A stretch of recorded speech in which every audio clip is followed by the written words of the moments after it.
Hello and welcome to another Pendragon Straight Talk. This week's question is based around what the difference is between setting up your own SBS sponsorship under the new TSS visa versus maybe using an on-hire labour company. First question really is, are you finding the new 457 TSS visa too hard to work out or too hard to do? I wouldn't despair. With the gig economy becoming more prevalent, you should take a look at the on-hire labour agreement companies. They make your life easier, maybe going forward.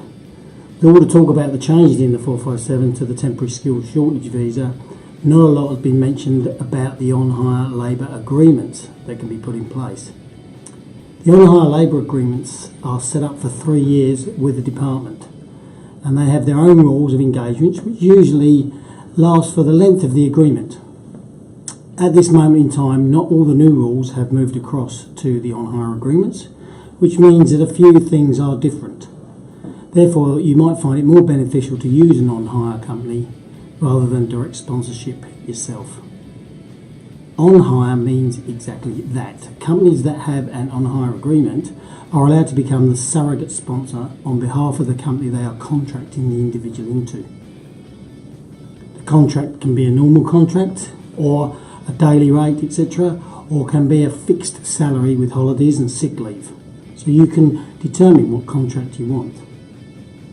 So with all the changes, it's worth looking at the on-hire companies to see if they can assist you better going forward rather than sponsoring directly yourselves.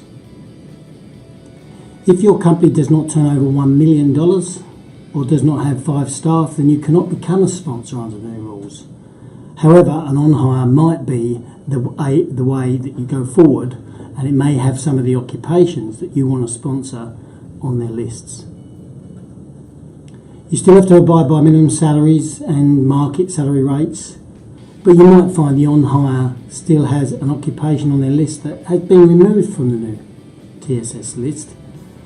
You may also find they may be able to get a 4-year visa rather than a 2-year visa. It just depends on the agreement that is still in place.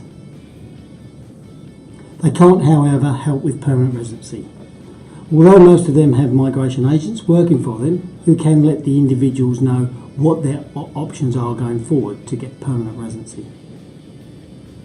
All in all, just like the outsourcing of your payroll or marketing or your ITC, you might just find the on-hire company is an easier way to deal with getting your 457 TSS visas going forward for your individuals, and at the same time removing a lot of the upfront costs, ongoing liabilities, relevant work insurances and compliance that's required through sponsoring direct.